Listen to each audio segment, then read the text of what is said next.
6. Fondling is the state of the act of fondling. 28. For when a man fondles children on his lap or on his shoulder like a nurse he nurses, is the meaning that fondless act is the act of fondling. The state of the act of fondling is fondling. 77. In the description of hinting, nimitta a sign, nimitta, is any bodily or verbal act that gets others to give requisites.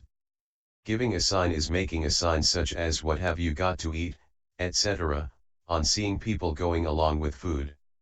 Indication is talk that alludes to requisites. Giving indication, on seeing cowboys, he asks, are these milk cows calves or buttermilk cows calves, and when it is said, they are milk cows calves, Venerable Sir, he remarks they are not milk cows calves. If they were milk cows calves the bhikkhus would be getting milk, etc., and his getting it to the knowledge of the boy's parents in this way, and so making them give milk, is giving indication. 78. Indirect talk is talk that keeps near to the subject. And here there should be told the story of the bhikkhu supported by a family. A bhikkhu, it seems, who was supported by a family went into the house wanting to eat and sat down. The mistress of the house was unwilling to give. On seeing him she said, there is no rice, and she went to a neighbor's house as though to get rice. The bhikkhu went into the storeroom. Looking round, he saw sugar cane in the corner behind the door, sugar in a bowl, a string of salt fish in a basket, rice in a jar, and ghee in a pot. He came out and sat down. When the housewife came back, she said, I did not get any rice. The bhikkhu said, lay follower, I saw a sign just now that alms will not be easy to get today. What, Venerable Sir? I saw a snake that was like sugar cane put in the corner behind the door, looking for something to hit it with. I saw a stone like a lump of sugar in a bowl. When the snake had been hit with the clod, it spread out a hood like a string of salt fish in a basket, and its teeth as it tried to bite the clod were like rice grains in a jar. Then the saliva mixed with poison that came out to its mouth in its fury was like ghee put in a pot. She thought, there is no hoodwinking the shaveling, so she gave him the sugar cane. 29. And she cooked the rice and gave it all to him with the ghee, the sugar, and the fish. 79. Such talk that keeps near to the subject should be understood as indirect talk. Roundabout talk is talking round and round the subject as much as is allowed. 80. In the description of belittling, abusing is abusing by means of the 10 instances of abuse. 25. Disparaging is contemptuous talk.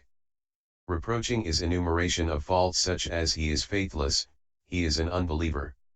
Snubbing is taking up verbally thus. Don't say that here. Snubbing in all ways, giving grounds and reasons, is continual snubbing. Or alternatively, when someone does not give, taking him up thus, oh, the prince of givers, is snubbing, and the thorough snubbing thus, a mighty prince of givers, is continual snubbing. Ridicule is making fun of someone thus, what sort of a life has this man who eats up his seed grain?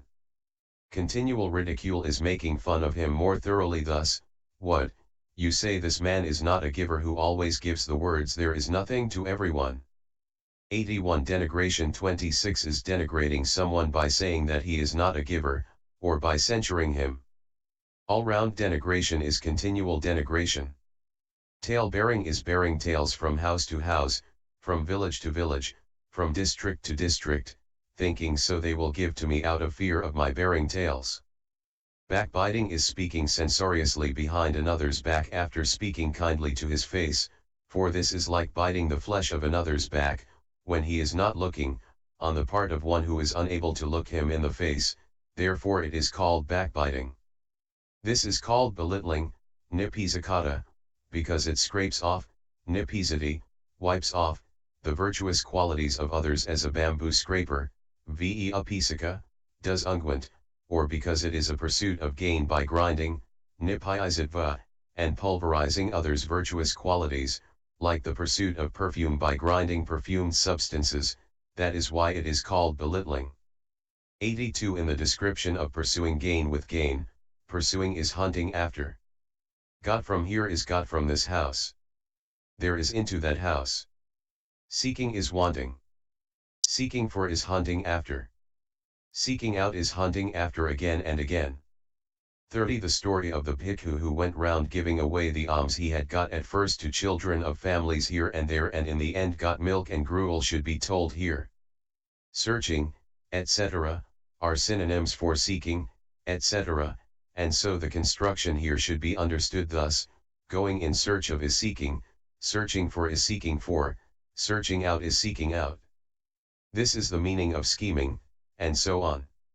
83. Now, as regards the words the evil states beginning with, 42. Here the words beginning with should be understood to include the many evil states given in the Brahmajala Sutta in the way beginning, or just as some worthy ascetics, while eating the food given by the faithful, make a living by wrong livelihood, by such low arts as these, that is to say, by palmistry, by fortune-telling, by divining omens, by interpreting dreams, marks on the body, holes gnawed by mice, by fire sacrifice, by spoon ablation, di 9.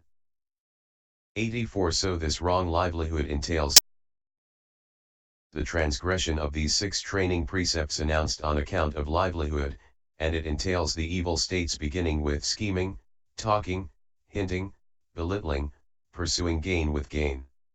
And so it is the abstinence from all sorts of wrong livelihood that is virtue of livelihood purification, the word meaning of which is this: on account of it they live, thus it is livelihood.